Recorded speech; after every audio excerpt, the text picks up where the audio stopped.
Hey, Rowski, and I'm excited about today's show. I'm glad that I have an opportunity to come out there and just kind of give some messages, some information. We're going to talk today a lot about inflation, where inflation's going, how to protect yourself against it.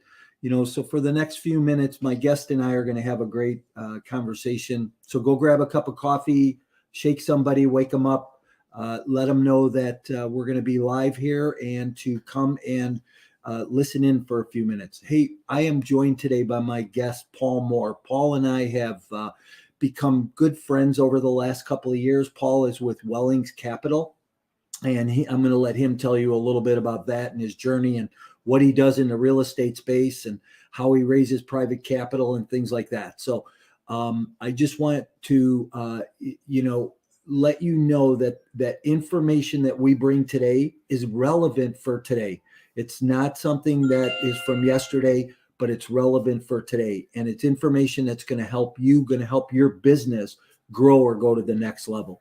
All I ever ask is that you like this video, you like this live stream, go to YouTube and subscribe to the YouTube channel. Like us, love us on social media. You will find us live on 3 platforms with this Thursday morning live event.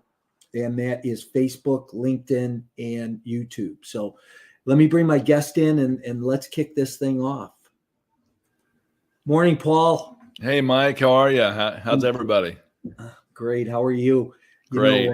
I'm going to answer for my listeners this morning that everybody is just doing great. So it's good to see you. It's been a while since we connected last. And let me ask you this. So since the last time that we talked or that we spent time together, what have you learned? I have learned that, I just continue to marvel at, Howard Marks, Warren Buffett, Charlie Munger, those guys, how they continue the wisdom that they have, that they got from an earlier generation in many cases, has served me so well. And you think, oh, their stock, they're in Wall Street's casinos. No, not really. The reason they're beating everybody so badly is that they are, I want to honestly say they're above that. And so I've learned a lot from them and others like John Templeton, William Green, etc., about principles that we can apply to real estate investing. Yeah. Isn't that interesting? And, they might be in stock, but we're in real estate stock, and I've always been a real estate advocate. I've always felt that real estate was the place to be. Especially when you're doing passive investing or placing money and hoping to see some stability and some growth. So, it has its ups and downs, but so does the stock market. So, hey, Paul, let's give people just a little background on who you are, what you do, where you came from, how you got in this crazy business. I know you got a great story. Yeah. So I sold my company to a public firm in the 90s, and you probably think he doesn't look old enough to do that. Yeah, I did at 33. And then at 34, I thought I'm going to be the best father and best husband, best friend ever when I moved to Virginia and go in the mountains with all these friends who moved together. And I turned out to be the worst version of myself because I wasn't doing what I was created to do. I wasn't, I'm a high energy entrepreneur at 58 still, 25 years later. And I realized, I thought, I want to go into the ministry, or I wanted to go, be a pastor. But I realized, I was created to do this and I'm loving it.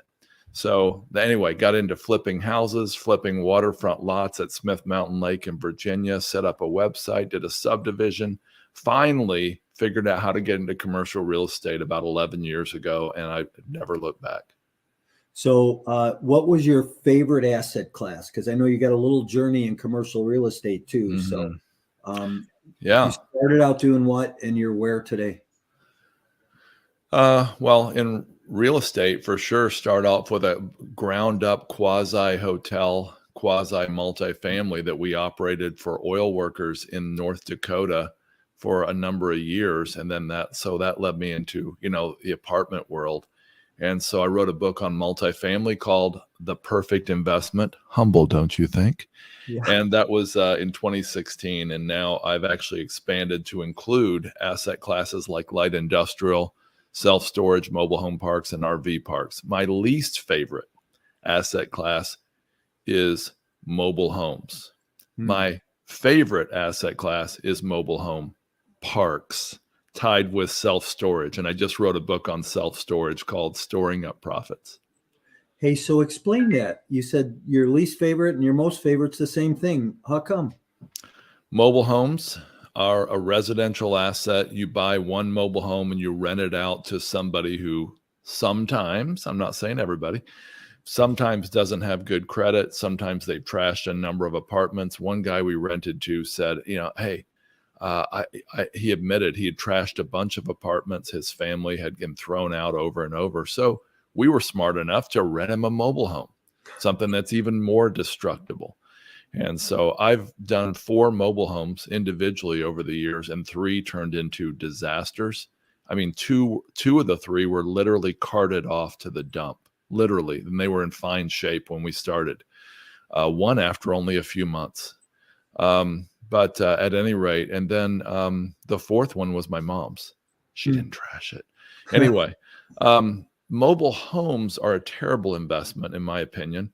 Mobile home parks are a fabulous investment because you're renting dirt and land to people who bring their own or buy their own mobile home and put it on there. So you have a co-relationship, a co-tenancy, if you will, with us providing the land, them providing the home. It is a fabulous business model. So is there a sweet spot between both of them where you buy the park and you own all the homes on the park too? No? No, I wouldn't think so. In fact, Fannie Mae and Freddie Mac, who are the very largest and possibly the best real estate investors in the US, you could argue, they do a great job analyzing these things, and they don't even want to they love financing mobile home parks. But if you have more than 20 or 25% park owned homes by the owner, by the company, they don't want to finance it. That's why. I mean, that's how strongly this is a big issue. Yeah, interesting. I mean, so look, we have operators who buy parks with 50% park owned homes, but they go on an immediate path to selling off those homes to the tenants. Interesting. That all falls in the multifamily bucket, right? And, I'm a multifamily guy. You're a multifamily guy at heart, whether it's self-storage, mobile homes, or workforce housing, which I love, right? Yeah. In that bucket, there's a lot of different asset classes. You've got senior living, assisted living, you've got student housing, medical housing.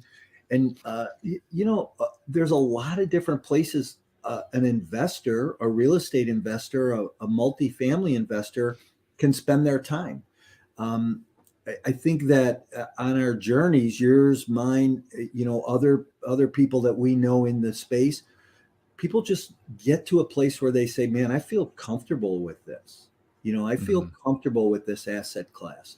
And we learn how to make money. We learn how to help other people make money through passive investments. And I think that's just all part of the learning that we learn over years. So, right. Absolutely.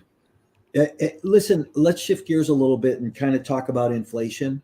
I know that you've got a lot to say about inflation, where you think it's headed, where you think we're headed, how to hedge against it, what we should maybe look at, what we should do. So, Ronald, one of America's favorite presidents for most is Ronald Reagan. And Ronald Reagan said, inflation is as violent as a mugger, as frightening as an armed robber, and as deadly as a hitman. So my question for you and your audience is, inflation must always be bad? Is that right? Well, here's the thing. I believed that for years. I mean, I grew up in the late 70s and watched, people like grandparents' pension checks that used to, pay for 2 months rent or mortgage now only pay for 2 weeks. And that's not an exaggeration. I watched, it ravage their savings plans, their retirement plans, and people go to the poorhouse for this. The question is it always bad? And the answer is, let's look to Richard Cantillon. He's the great 17th century economist. And Cantillon postulated that inflation benefits those closest to the money. Well, at least the creation of money. So the question, Mike, is who's creating the money and will they benefit? Do I even have to answer? The Federal Reserve and governments are the two most powerful agencies on earth. The federal, basically U.S. and other governments, and the central monetary systems of these corresponding countries are the most powerful folks in the world. And I will tell you that they are going to benefit incredibly. And often that's going to be at the expense of the poor and the uninformed. And so the question is, how can you and I and your listeners, your audience, be informed? Here's the answer. In a subdued interest rate environment, and we're talking about right now, we have the lowest interest rates verifiable in 5,000 years of Earth history. And I don't mean today, but I mean in this period of history. And our largest expense is often debt service as commercial real estate owners. Now, if we can get fixed low interest rate debt for a long time, and we can buy assets that are going to have inflation, in other words, multifamily, for example, where the rents go up year in and year out, or self-storage or other asset types, mobile home parks or another type of multifamily that does this. Basically, the profits are significant. I mean, think about it. Here's just a quick example. In 1971, I think the average home price was $18,000. I remember that my parents paid for a really nice house with land, $32,000 or so for a really nice house. And so 18,000 was the average. And so the mortgage payment on that, I'm just going to round it off. It might not be right, but let's say it's $150 because interest rates were a little higher then than now. Imagine paying that $150 mortgage payment for 10, 20, or even 30 years. By 2001, at the end of that 30 years, imagine how small that $150 payment felt to somebody who, was making $12,000 a year and now is making $50,000 a year just because of inflation. And that's the power of inflation to actually grow wealth. Now, some of you might argue you're not growing real wealth. You're just staying up with inflation. Well, fine. It's better than leaving your money in a bank or getting, fixed, income products like money markets, etc. I think we all know this. But the power of inflation is best harnessed when using safe debt. I'm sorry, Dave Ramsey. That's what the facts show. Yeah, boy, you just said a mouthful there. A bunch of things to unpack. First of all, we know that Dave talks about no debt, eliminating your debt, and there's a school of thought around that, and I understand it.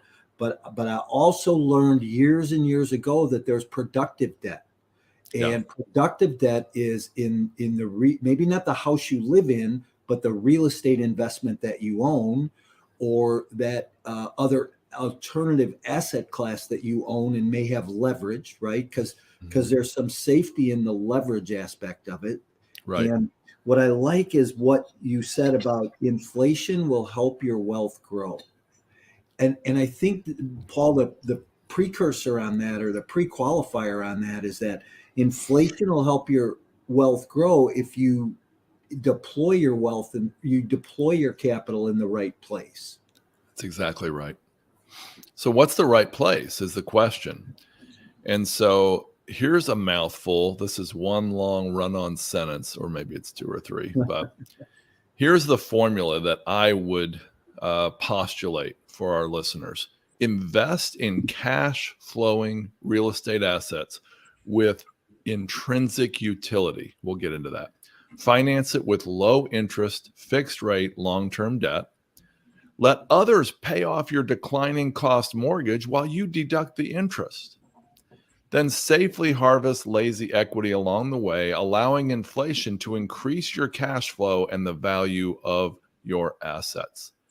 And so if I wanted to extract one thing out of this long formula, I would Read it say, again. Say it again, would you? I will. I wish I could put it in the chat. I could actually, if you want me to. It won't go to the other Okay, got you. It only sits here. So invest in cash flowing real estate assets with intrinsic utility. Finance these assets with low interest, fixed rate, long-term debt. Let others pay off your declining cost mortgage while you deduct the interest. Safely harvest lazy equity along the way, allowing inflation to increase your cash flow and the value of your assets. So that's a mouthful. But you asked me a question, where do we invest? And I would say, let's align ourselves with the wealthy and powerful. Cantillon Effect says align yourself with Federal Reserve and federal governments. And so let's think like wealthy people. What are the Forbes 400 doing? The billionaires of the world? Well, they're investing in commercial real estate to protect and grow their wealth. And they're investing in other things too. But look for assets with intrinsic value. Look for commercial real estate assets with intrinsic value. Now, what's intrinsic value? Michelangelo said, when I see the right block of marble, I don't see a big, stone out of a quarry. I see an angel. It's inside, it's trapped in that marble, and I just have to chisel away the excess to get to the angel and set him or her free. I don't know if he said him or her, but anyway, the point is there are assets that have intrinsic value that people don't see, like the mobile home park that had several acres out front where a guy created boat and RV storage, not only for his residents, but for the community. And he made an extra $120,000 a year. That's $10,000 a month. He spent $100,000 to do it. I should have said that. He set up a paved area with a fence on 1 acre. And then he put boat and RVs and extra cars on blocks in the community up there to make his community nicer so he could rent the community for more money, rent the lots for more. And then he went to Craigslist, etc., and said, hey, we've got boat and RV storage here. So $10,000 a month, $120,000 a year. They have that they got from an earlier generation in many cases. Take the $120,000 a year and divide it by a 6% cap rate. They're in Wall Street. We just added $2 million to the value of that property. So if they bought that property for $5 million, they financed $3 million, and they had $2 million in equity, they made one value add move to double the value of that equity. That's 100% return on equity from just doing one thing. And the thing is, the mom and pop owner that had it before could have done that too, but they didn't have the desire or the resources or the knowledge to do that. They double the value of their equity, and that's without raising rents. It's crazy. So let me I just want to back up for a minute and ask you, is another way to say intrinsic value saying value add? Yes, exactly. Because I think a lot of times investors look at property and they don't see you and I are both creative thinkers. We think outside the box, we think outside the lines, and we see things that most people might not see. Where you talked about it on that property you bought that had 3 extra acres and you were able to build some self-storage. And, I've seen that. We built garages and carports over the years. And, but it's when you take over a property that's got 50 down units and that you put $1 million in, but you're going to increase the value $1.5 million. Yeah, right. Exactly. So, that's that value that most people don't see. And if you can do it now, right, during this next season that we're going to go through as a country, as an economy, you're going to see that value grow, which is pretty cool, actually, when you think that through like that. And you can explain it. The other thing that you said that was really cool was you said inflation will help you grow your wealth. Mm-hmm. Which, people don't get that. They get scared of it, Right. It's like the value of that proposition. So Yeah, the problem is the smart real estate investors see the benefit in it. And so, unfortunately, some of them aren't as smart, or some of them are bigger risk takers than you and I at our age. And they're making these really high, evaluations, and they're actually overpaying for the assets, trusting inflation, which is only really hope that the inflation will fix the problem. Well, hope's not a good business strategy. The problem is, whether we do that or not, we have to bid against people who are doing it. So I would say go find intrinsic value. Don't bid against publicly marketed deals that are being bid up to 10 or even 20 or 30% above their real value. Yeah. Inflation might save you, but might is not a good business strategy. How come you always have to, every time we're together, you bring up the fact that we're still only like 40? Yeah, I know, right? Bring the age thing up like that. Yeah, well, anybody who can see me can see I have gray hair, but I will tell you, I started getting gray at 18. Yeah. And so I'm not as old as I look. Yeah. Maybe I am. They say it's distinguished. So, yeah. Hey, so private equity capital, private capitals can take advantage of this intrinsic value and create some more wealth for themselves, whether that's invested in real estate through self-directed IRAs, whether it's money sitting on the sidelines. If it's money sitting on the sidelines, there's other advantages, tax advantages you get to have. IRA or rollovers are great ways to create wealth long term that you probably won't see in other asset classes in this next season. So, Go ahead. No, it's true. I mean, I'm thinking about Warren Buffett again, and he said, if you don't learn to make money while you sleep, you'll have to work until you die. And that's one of the things, that I love about the fact that other people are paying off our debt while we sleep. Oh, and by the way, that debt is declining in value. And oh, by the way, that's a cost for us, so it's not taxable. It's a beautiful thing. And it's going up. I mean, the rents are going up to stay, on pace with inflation. Supply and demand right now in multifamily is out of whack still. I mean, it's going to take 5 years, from what I've heard, at a really good pace to even catch up with all the multifamily that's needed out there. Single families is similar, but man, I mean, I think, it's possible rents will go up more than inflation, although, we can't count on that. Yeah, it's almost like we got caught off guard. How did we get caught off guard and have such a shortage of housing, right? Where did that come from? Yeah. I mean, I've seen a shortage of housing, a couple times in the past, but I think this is a bigger deficit than we've had in a long time because of what's happening with price increases and compression of cap rates and things like that.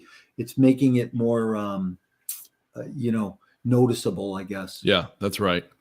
I was sitting in an airport recently and I was chatting with this guy about real estate. He seemed really smart.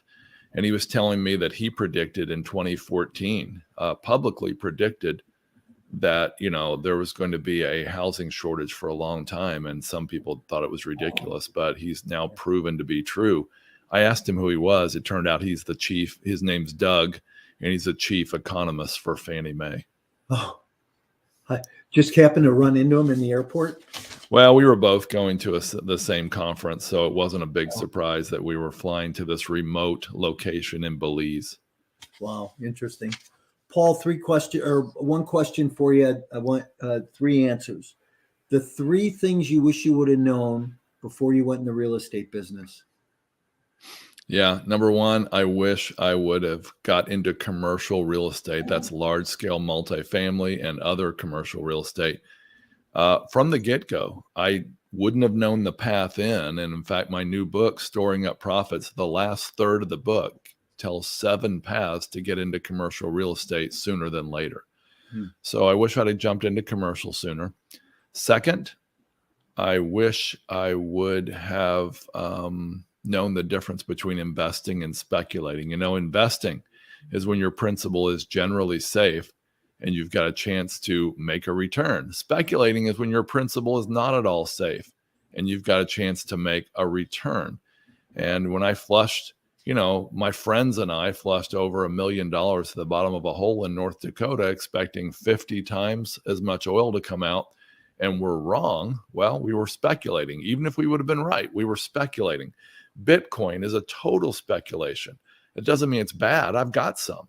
The point is, it's important to know the difference and build your wealth on the back of investing, and then hope you make money in the speculating.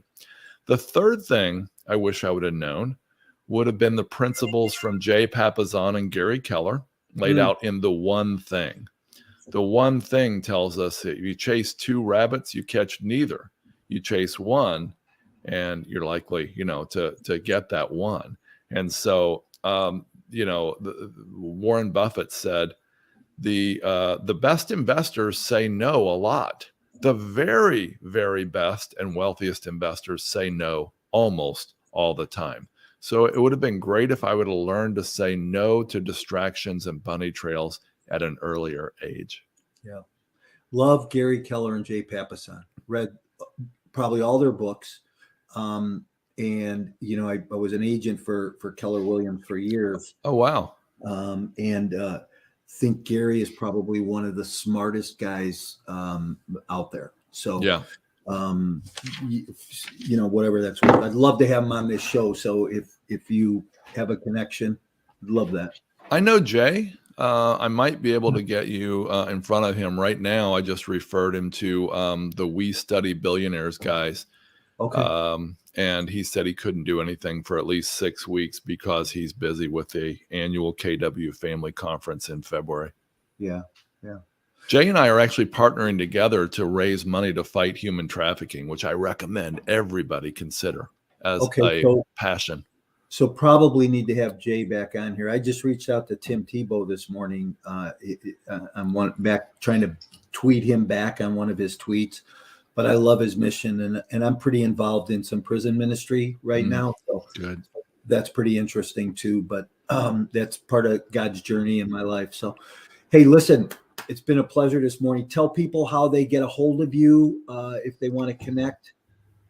They can get hold of us. Like I said, I struggled for years trying to get into commercial real estate. So I created a special report, which is actually a lengthy guide on how to get involved in commercial real estate. You can get that at wellingscapital.com. I forgot the name of my company for a minute. WELLINGS, wellingscapital.com/resources. You can also get my new book on self-storage called Storing Up Profits at Amazon or Bigger Pockets. Thanks, Paul. Appreciate you being here. One quick comment on Bitcoin. If anybody wants to pay me for coaching in Bitcoin, I'll take it. If anybody wants to, pay for something in Bitcoin, rent, maybe, we'll take it. So as crazy as it may seem, I've seen some people do that, take Bitcoin for payment, and all of a sudden, things change. So kind of interesting, but I agree with you. I think it's, who knows where it's going to go, but you and I are both old school. So yeah, I have a surprising amount of money in it, considering I railed on it publicly in 2017 on Bigger Pockets. Interesting. Hey, listen, it's been a pleasure. Always love chatting with you. Hang out with me backstage for a minute. Oh yeah, you bet, Mike. Thank you. Thanks to everybody. Yep, you bet. Hey, everybody. Thanks for being here today. That was Thursday Morning Live with Paul Moore. We talked about inflation. And if you missed it, you really need to go back, rewind, listen to some of the things that Paul said, because there's a super hedge in inflation, especially if you're partnering with as a passive investor with a sponsor who really understands intrinsic value. If you have questions about that, if you're looking for value add, give me a call. I'll be more than happy to walk through some things with you. If whatever we can do to help you grow that future wealth, grow your potential wealth, certainly would like to do that, because we're walking into a season that I think everybody's going to be a little surprised at some of the things that happen. I kind of drew a line in the sand a month or so ago, 6 weeks ago, saying, hey, I think we have 16 to 18 months left before we kind of turn upside down. So I've seen too many shades of 2007, 2008. So I think the markets are going to change. And are you ready for that ride, or how are you going to hedge yourself against that ride? Thanks for being here this morning. We're here every Thursday morning at 8:30 Central Time. Next week, we'll have another great guest, and look forward to talking to you soon.